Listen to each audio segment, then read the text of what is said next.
Hello EcoFam, welcome to Green Pistachio World and the second episode of our two-part series to celebrate Earth Day. Did you know Earth Day has been around since 1970?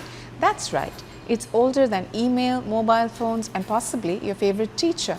Born out of environmental concern and a pretty bad oil spill, Earth Day has grown into a global reminder that we need to stop messing with the planet. This year's theme is Our Power, Our Planet. And at Green Pistachio, we're taking that literally by teaching the next generation just how powerful they are. Our Earth Day campaign, Teaching Them Early, is all about weaving climate conscious thinking into the education of our children. Because let's face it, if we want a greener future, we've got to start planting the seeds now. Today, we've got someone very cool with us, Matthew Pye. Matthew is the founder of the Climate Academy, an innovative educational initiative that offers a systems-informed approach to climate education. Through a comprehensive 16-chapter course and a unique certification system, it empowers students to become proactive agents of change in their communities. He's a philosopher, a teacher, and an author, and possibly the only person who can quote Nietzsche and the link between solar panels, supernovas, and philosophy all in one breath. Hi Matthew, thank you so much for being with us today and welcome to GP World. Thank you very much. And Nietzsche, he had a very funky life and a deeply green one too. And happy to be here. Let's start simple. Can you tell our viewers simply what climate change is and what can be done about it? Yep, climate change is a consequence of global warming. We are throwing CO2 and methane into the atmosphere. That is heating the planet. And the only way to stop it is to stop burning fossil fuels. That's the bottom line. That's as simple as it gets. Now that the air is clear on that, pun intended, tell us, how does philosophy enter the picture? Well, philosophy is concerned with the most basic things, the most fundamental things. You could argue we put the fun in the fundamentals. And when you're thinking about climate change, then philosophy gives you this vantage point. Like it's always concerned to find the best place to look at things. And that can be summarized as a systems view. So that once you start thinking in systems, you have a clear view of everything. So I think that's the main way in which it helps us. And philosophy has got different dimensions to it. One is about knowledge, one is about ethics, one is about politics, and the other is about what it is to be a human being. And those four dimensions of philosophy are the critical dimensions for thinking about this crisis. It is about the science, but it's also about us as humans and what we value and our moral compass and things like that. Let's talk about kids. How can we ensure that we raise our children to be responsible and aware adults that will make the right decisions for this planet? And also tell us how Climate Academy helps to nudge them towards this direction. Yeah, I think that in primary schools we do a fantastic job sensitizing children to the environment. We encourage them to recycle, reuse and all of that kind of stuff. But at secondary school, we don't do it. And you get this drop-off. There's research papers about how teenagers disengage from environmental issues. It's called Price et al. It's a paper in 2022. So I think what we have to do to engage children is not be timid about the complexity, not be timid about the fact that this has economic and political consequences, and not be timid about putting them into the world to talk about this and give them projects with depth. So I think having said that, that's exactly what the Climate Academy does.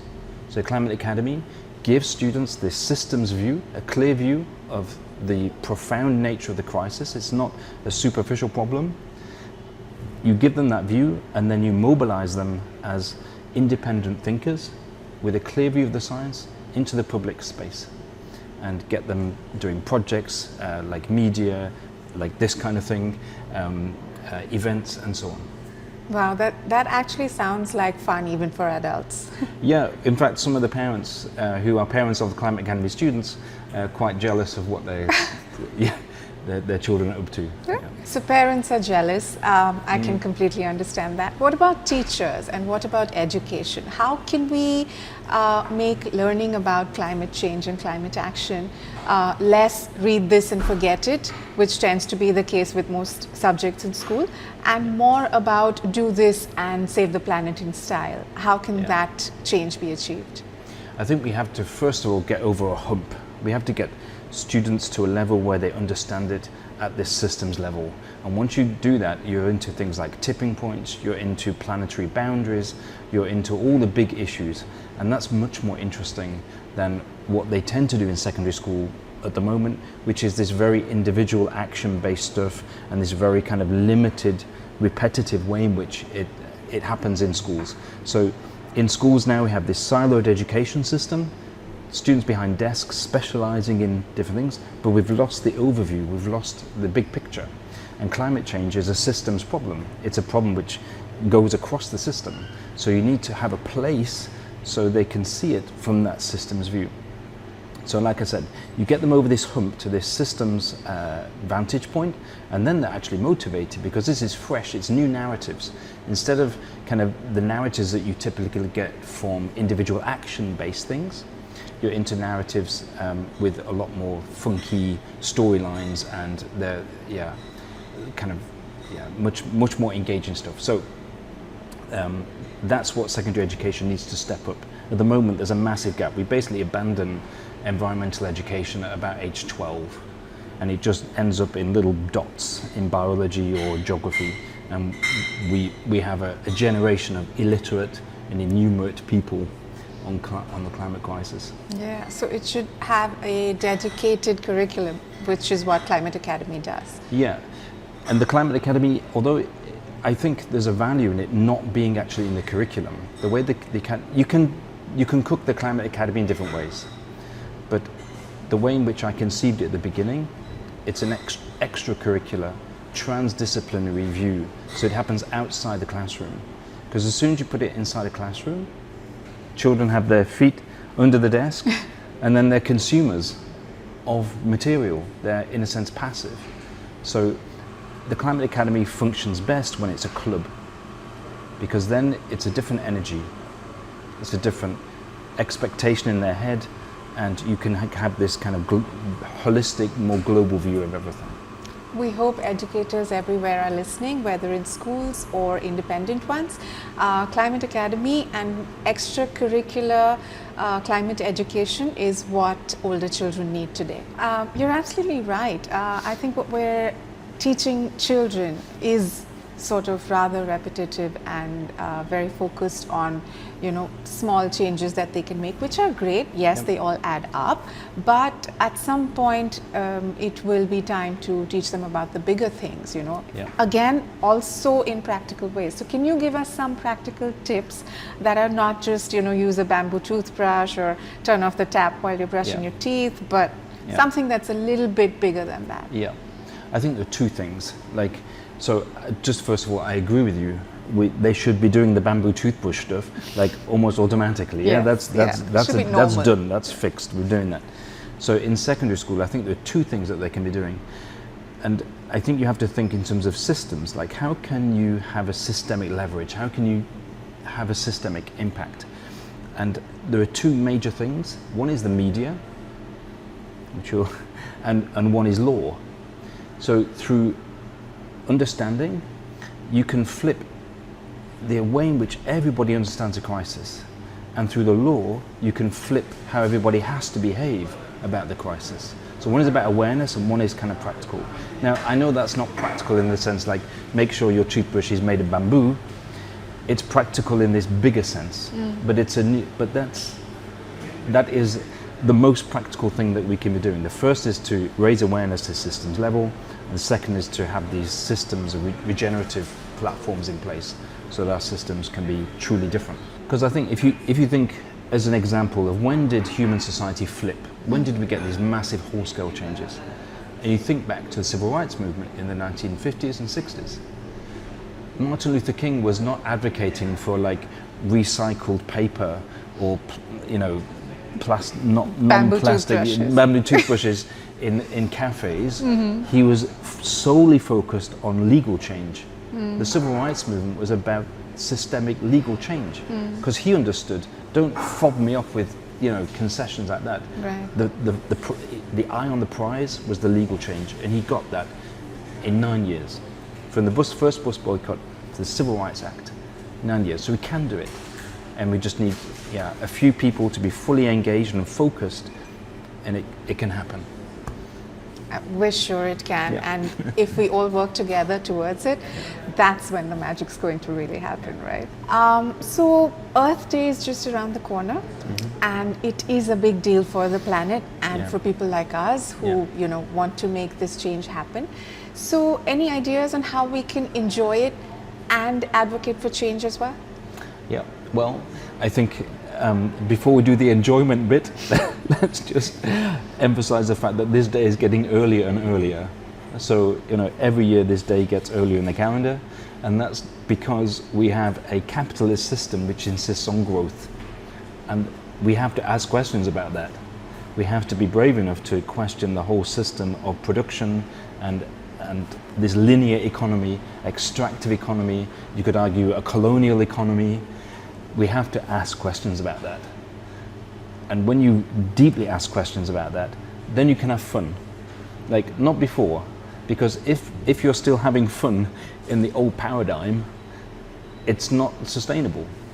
So yes, let's have fun. So first you have to acknowledge the problem, growth, capitalism, and then you have to ask questions about how can we properly have fun. And that's to do with community, it's to do with projects, it's to do with values, it's to do with what we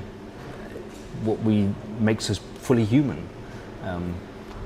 That's happiness. It's not in the products which capitalism keeps spitting out. And how does Climate Academy help kids deal with climate change? It's a bit of a bummer, really. Climate anxiety is real. Yeah. So how does Climate Academy come in to help kids with dealing with that? Yeah. I think the first thing about anxiety is to recognize that it's real, and that the causes of that anxiety are correct. Like, we are very close to planetary boundaries. We are very close to tipping points in which entire ecosystems will collapse, and with it human civilization. So if that doesn't provoke anxiety, then you're a zombie. So the first thing is to recognize that it is an entirely rational thing to be anxious. That's the first step. And after that, the Climate Academy, in the textbook on 16 chapters, chapter 14 is on climate anxiety. And there I do the same thing. I recognize that it's entirely rational. And then I use poetry and the works of Kafka to take things forward. Now, why poetry? Why Kafka? Well, in terms of poetry, you can still be creative. In fact, you're most creative, deeply creative, when you're engaging with these big stuff.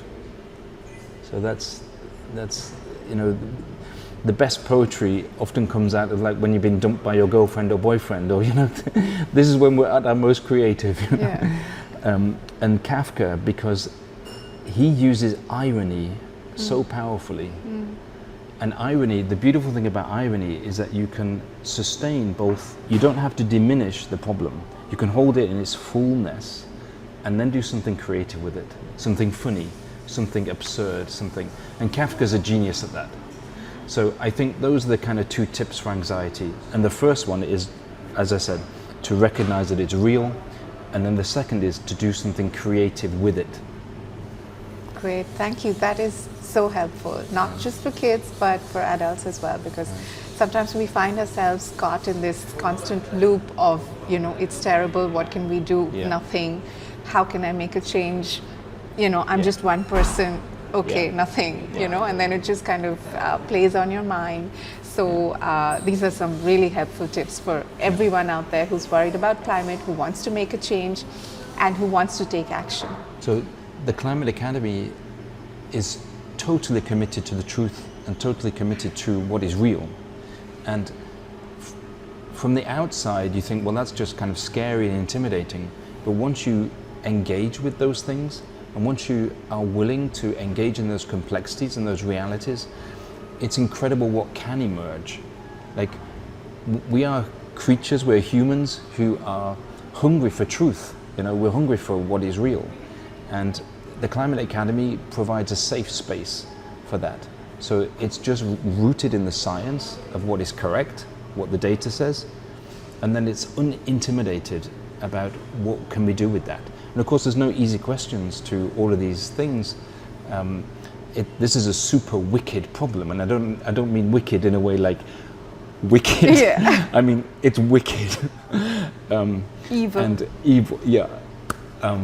So once you start engaging in projects and engaging in a community with these shared values and shared visions, it's amazing how fulfilling that is. And it's nothing to do with products, it's nothing to do with stuff. It's just about quality, it's about beauty, it's about community.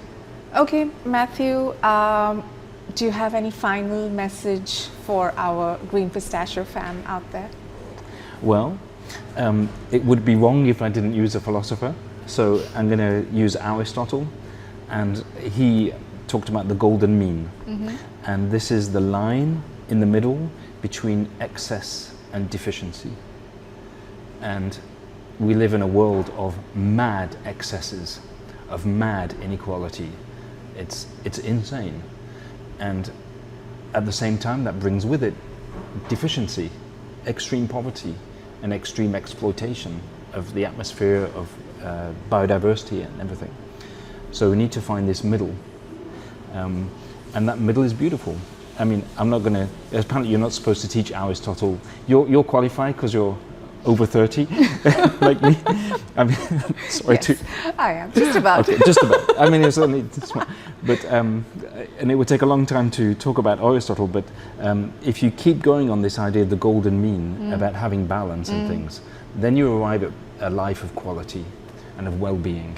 And I think, philosophers know exactly where the grid lines are for the best kinds of lives. True, and once we incorporate that into our life, it then filters down through generations, you know. So that's what we're teaching our kids, then that's what they will teach their kids as well. So as a race, as a whole, is where the change will actually happen then. We couldn't agree more with you, Matthew. In fact, that is the philosophy, if I may say so, behind Green Pistachio. We encourage people to find the balance, to not indulge in excessive behaviors, and try and find joy in the smaller, simpler things of life.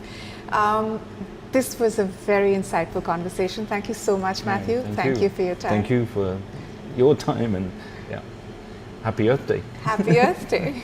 Head over to greenpistachio.in for tips, hacks, eco-friendly challenges, and everything else that you need to know to make the earth just a little bit greener for our little green champions. Let's work together to raise a generation of eco-conscious and planet-friendly children that grow up to be the responsible stewards of Mother Nature. Stay tuned for more sustainability stories from Green Pistachio, and don't forget to like, follow and subscribe. Until next time, keep it green.